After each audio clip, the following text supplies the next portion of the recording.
Stokes law के basis पे। Stokes law जल्दी बताओ क्या कहता है कि जब भी हम टर्मिनल वेलोसिटी के बारे में बात करेंगे ना, है ना, इन सभी न्यूमेरिकल्स में, ऐसे टाइप के सभी न्यूमेरिकल्स में एक ही कॉन्सेप्ट लगाना है कि एफ नेट क्या होना चाहिए, जीरो। अब एफ नेट जीरो का मतलब नीचे लगने वाला force must be equal to ऊपर लगने वाला force. Simple moral of the story ये याद रखो। क्या बोला है, नीचे लगने वाला मस्ट बी इक्वल टू। अब नीचे कौन कौन लगेगा, सिंपल सी बात देखो कि भाई अगर नीचे आ रहा है, लिक्विड में नीचे आ रहा है, तो एक तो उसका वेट हो गया mg और बायएंसी लगेगा ऊपर, ठीक। और अगर वो नीचे ड्रैग करते हुए आ रहा है तो विस्कस लगेगा ऊपर की तरफ fv। यहां तक बता कोई दिक्कत? यानी अपन को बोल देना कि mg must be equal to fb plus fb। fb का फॉर्मूला होगा 6 पाई ईटा rv। ये v जिस समय इस पे नेट फोर्स जीरो हो जाएगा उस समय हम इसको टर्मिनल वेलोसिटी से रिप्रेजेंट कर देंगे। देखो क्या बोला गया क्वेश्चन में कि a small spherical ball drop falls in a small rock basically falls in a viscous liquid with terminal velocity। अच्छा, इसकी टर्मिनल वेलोसिटी हमें दे दी गई है। If 64 such small drops combine to form a bigger drop। देख क्या बोला गया कि पहले में एक केस में ऐसा बोला गया कि एक स्मॉल ड्रॉप को इसमें छोड़ दिया गया ये। अगले केस में क्या किया, ऐसी छोटी छोटी 64 ड्रॉप्स को मिला के एक बड़ी ड्रॉप बन गई होगी, तो इस छोटी ड्रॉप का रेडियस r मान लो, और जो इन सब के कॉम्बिनेशन से बनाया गया होगा बड़ा ड्रॉप, इसका रेडियस कैपिटल R मान देता हूं। हमें इसकी टर्मिनल वेलोसिटी निकालनी है, इसकी टर्मिनल वेलोसिटी हमें दे रखी है।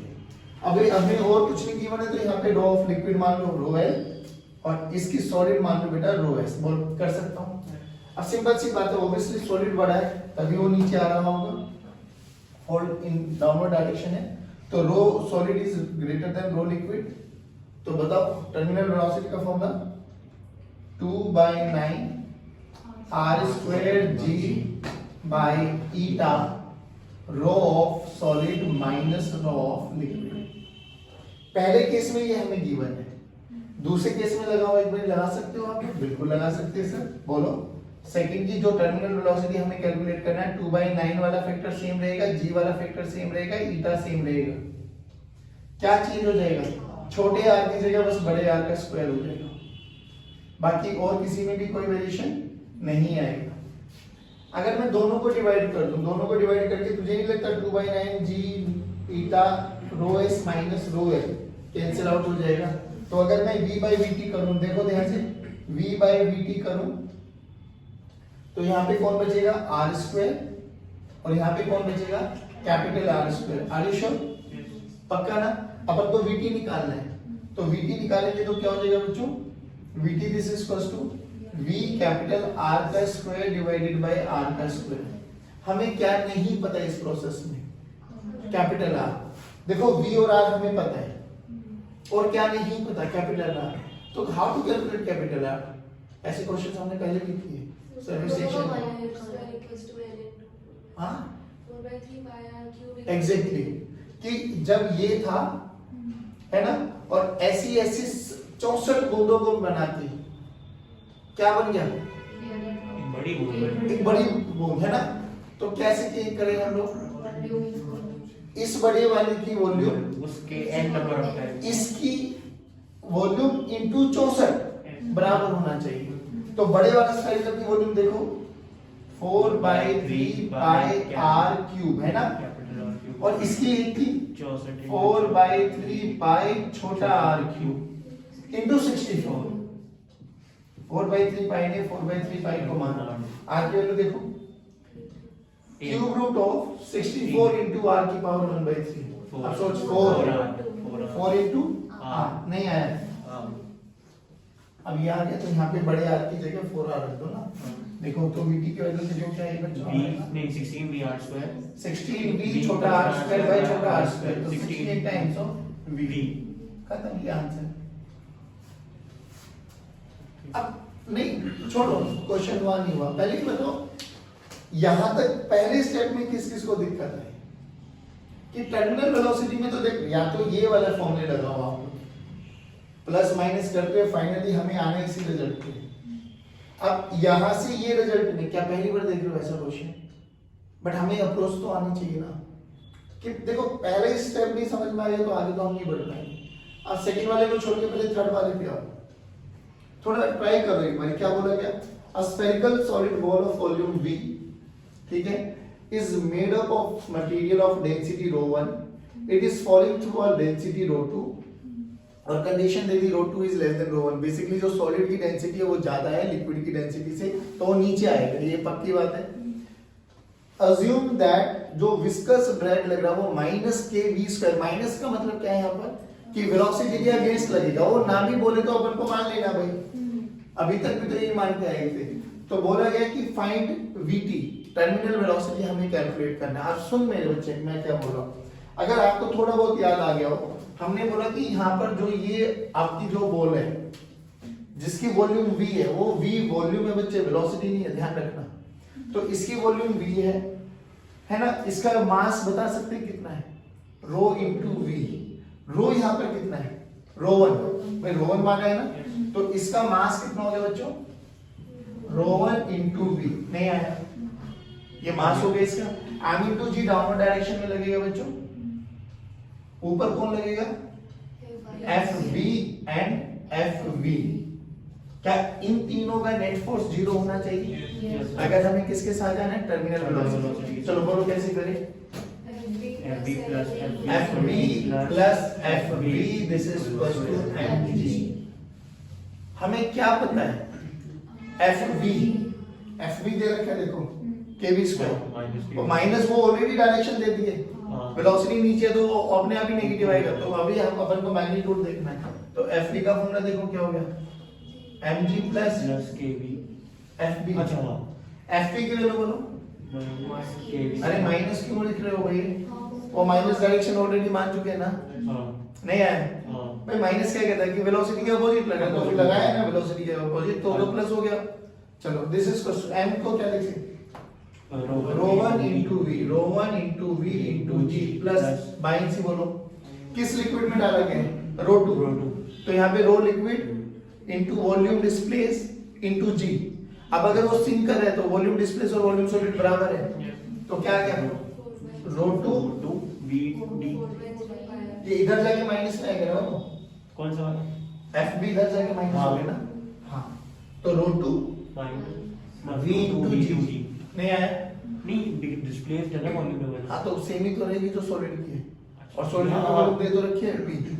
अब एक बात बताओ, यहाँ पे ये इस v ने कॉमन ले लो, इस v ने इस v को नहीं मारेगा, यहाँ पर वेलोसिटी है और वहाँ पे वॉल्यूम। इस चीज का ध्यान रखना सर, यहाँ पे क्या है, वॉल्यूम मतलब वेलोसिटी। इधर वेलोसिटी होगा, हाँ इस चीज का ध्यान रखना, भले ही इसको छोटा भी बना लो, उसको कैपिटल भी बना लो।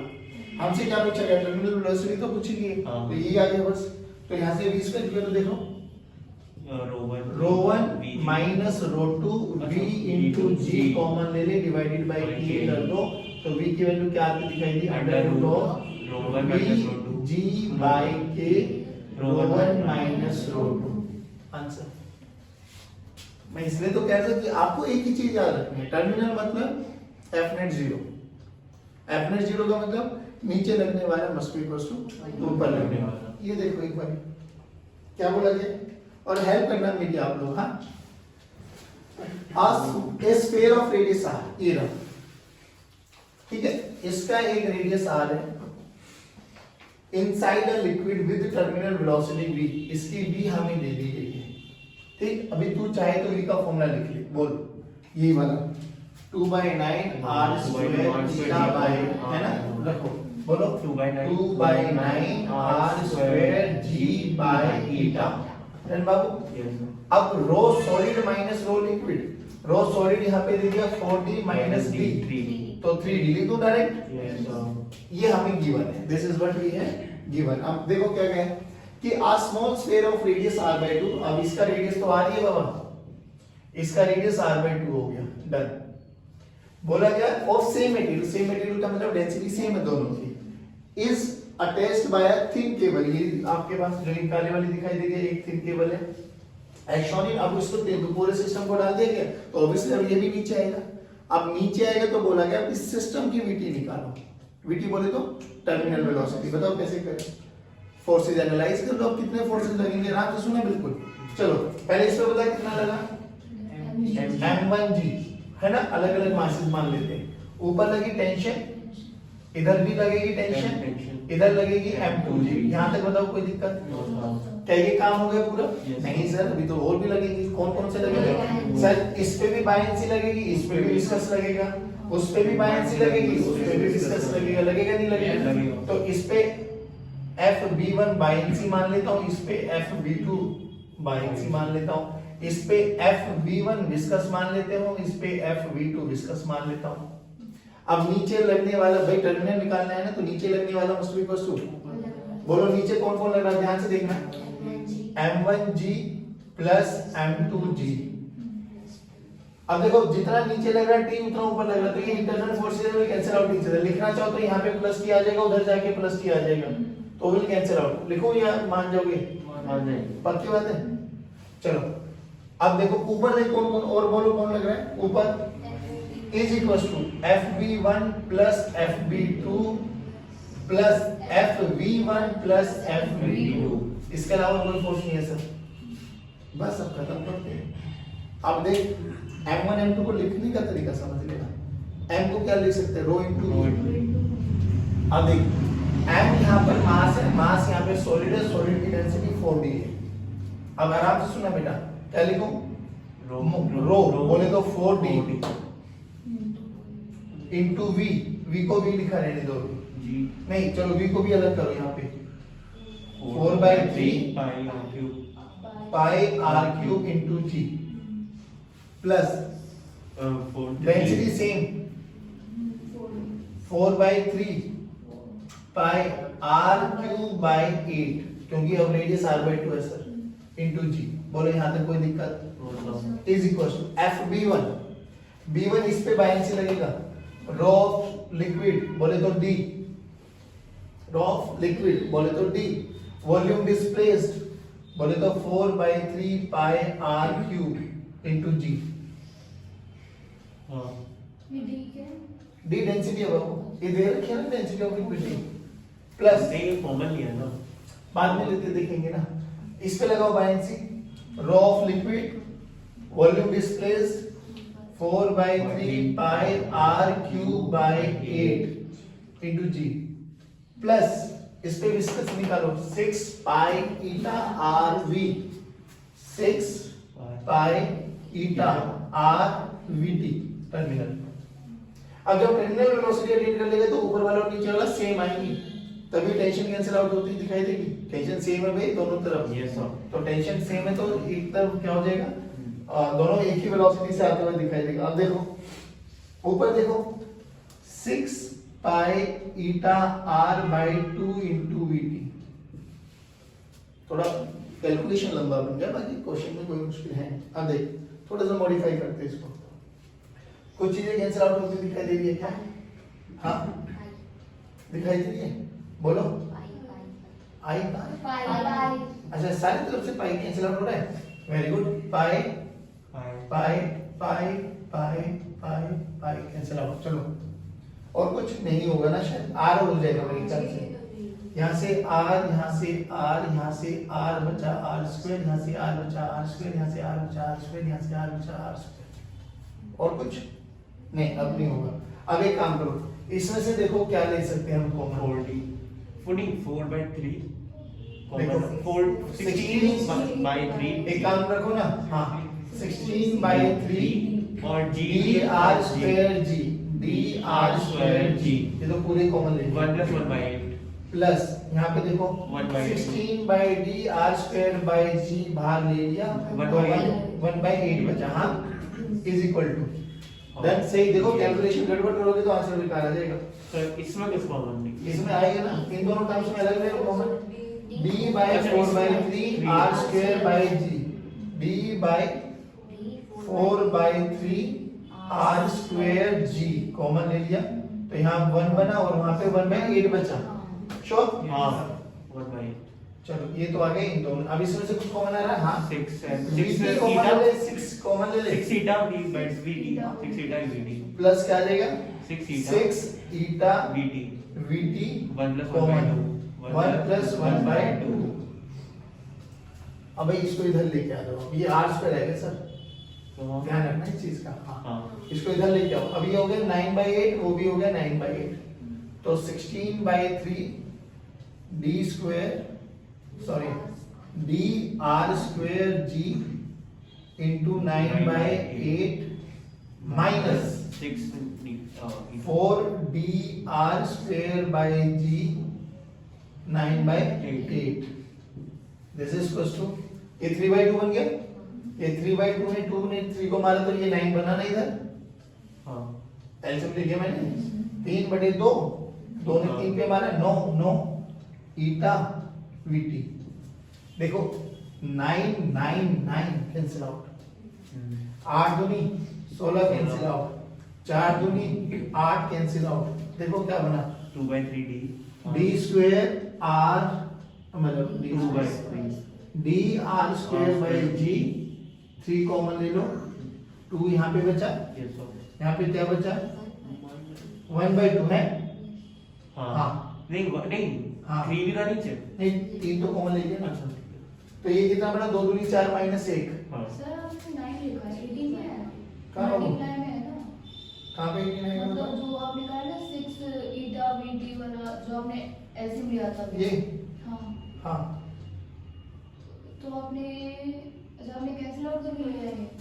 अरे 2 एकम 2 अच्छा ठीक है आपने 3 है ना, ठीक है डन परफेक्ट है, कोई दिक्कत मत लो। आ जाओ इधर। अब ये क्या बना ईटा वीटी। चलो भाई अब बस कैंसिल आउट करो ना, 2 दूनी 4 4 माइनस 1 3/2 लो भैया 3/2 लेते हैं यहाँ पे 3/2 3 ने 3 को मारा, इधर से ईटा नीचे आ गया, ये बना वीटी। अभी सुनो अभी आंसर ये नहीं आया, हमें v की टर्म्स में लेना है, तो इसको और इसको डिवाइड कर दो तो देखो सारे फैक्टर्स कैंसिल आउट होते हुए दिखाई दे जाएंगे आपको। ये r आएगा भाई कैपिटल R, रेडियस r था ना। हाँ। तो देखो r² g g eta eta they will cancel out each other, कुछ ना कुछ कैंसिल यहाँ पे भी होता हुआ दिखाई दे उससे 2 कट जाएगा। तो हमारा you will get the answer. बात समझ में? बताओ मुश्किल था ऐसा? पक्की बात है। चलो ट्राई करो इनको, बिना देखे ट्राई करने की कोशिश करो। देखो एक छोटा सा कॉन्सेप्ट है रेनॉल्ड्स नंबर का बेसिकली। अभी याद करो जब हम लोगों ने फ्लूइड पढ़ा था तो हम लोग की एक कंडीशन मानी थी कि आइडियल फ्लूइड होना चाहिए और स्ट्रीमलाइन होना चाहिए, है ना। अब हाउ डू वी नो कि वो स्ट्रीमलाइन है या नहीं है? उसको देख पाना तो बड़ा मुश्किल होता है, तो एक नंबर डिसाइड कर दिया गया और उसकी कुछ रेंज बता दी गई है। जैसे अलग अलग बुक्स में अलग अलग पैरामीटर है, जैसे as far as HC Verma is concern तो उन्होंने बोला कि लेस देन नंबर है एक, अगर वो 2000 से कम है तो उसको स्ट्रीमलाइन फ्लो बोला गया है। बीसी पांडे में बोला गया कि अगर 1000 से कम है तो स्ट्रीमलाइन फ्लो किया गया है। अब मेरी बात सुनो, अब हमें कौन सा मानना है? आप लोग जो नीट की तैयारी कर रहे हो वो एनसीईआरटी को प्रेफर करो। एनसीईआरटी में जो भी डेटा है ना 1000 2000 गो विद दैट्स इट, ठीक है ना। उस वाले को मान लो। नॉर्मली सभी किताबों में लेस देन 2000 लिखा गया है, बट अलग अलग राइटर्स ने अलग अलग रेंज लिखी हुई है, तो आई मस्ट सजेस्ट यू कि आप एनसीईआरटी का डेटा फॉलो करो। अब ये होता क्या है सुनो, मान लो एक पाइप में से पानी फ्लो कर रहा है, धीरे धीरे पानी फ्लो कर रहा है, धीरे धीरे स्लोली मूव कर रहा है तो वो स्टेडी स्टेट है, तो streamline basically you can see. अब उस स्पीड को धीरे धीरे बढ़ाओ, बढ़ाते बढ़ाते बढ़ाते बढ़ाते अभी भी वो स्ट्रीमलाइन है। एक ऐसा पॉइंट आता है जिसको हम बोलते हैं कि ये क्रिटिकल वेलोसिटी है। भाई जैसे हर एक की एक स्ट्रेंथ आती है ना, अपन लोगों की एक लिमिट है कि भाई दिस इज माय लिमिट, इसके बाद मेरे से नहीं हो पाएगा ये, है ना। सिमिलरली इस पानी के फ्लो में भी ऐसे ही आता है, पानी की स्पीड धीरे धीरे धीरे धीरे जब बढ़ती चली जाती है तो एक पॉइंट ऐसा आता है जिसके बाद जो फ्लो होता है वो टर्बुलेंट में कन्वर्ट हो जाता है। उस पर्टिकुलर पॉइंट की वेलोसिटी 0 से लेके वो पर्टिकुलर पॉइंट उसको बोलते हैं क्रिटिकल वेलोसिटी। क्रिटिकल वेलोसिटी वो वेलोसिटी होती है जिसके बाद का फ्लो टर्बुलेंट फ्लो कहलाया जाता है। अब जो ये रेनॉल्ड्स नंबर होता है ना, ये 2-3 पैरामीटर्स पर डिपेंड करता है कि बेसिकली इसकी डेंसिटी क्या है जो फ्लूइड फ्लो कर रहा है, क्या रफ्तार से फ्लो कर रहा है और किस पाइप में उसका डायमीटर क्या है, डायमीटर ऑफ ट्यूब, और उसकी विस्कोसिटी क्या है, कोएफिशिएंट ऑफ विस्कोसिटी। तो n नंबर का फॉर्मूला ये होता है बच्चों, rho V capital D by eta. This is Reynolds number. अगर ये नंबर 2000 से कम है तो स्ट्रीमलाइन, 3000 से ज्यादा है तो टर्बुलेंट, 2000 और 3000 के बीच में है तो ये कभी भी रंग बदल सकता है। मतलब ये एक आप कह सकते हो कि कभी ये स्टेडी स्टेट में भी कन्वर्ट हो सकता है, कभी ये कौन सा फ्लो होता है वो, टर्बुलेंट फ्लो में भी, मतलब अनइवन रहता है, unstable, you can say unstable flow. कभी ये ऐसा कभी वो वैसा हो सकता है। बट अगर वो लेस देन 2000 है तो वो स्ट्रीमलाइन, ग्रेटर देन 3000 है तो टर्बुलेंट, और 2000-3000 से बीच में तो अनस्टेबल। कभी स्टेडी हो सकता है, कभी टर्बुलेंट हो सकता है, कभी टर्बुलेंट है तो स्टेडी हो सकता है। बात समझ में आई? This is all about your Reynolds number. इसका डायमेंशन फॉर्मूला कभी पूछा जा सकता है तो बता देना। डेंसिटी है, स्पीड है, लेंथ है, विस्कोसिटी। विस्कोसिटी का फॉर्मूला याद है? बोलो।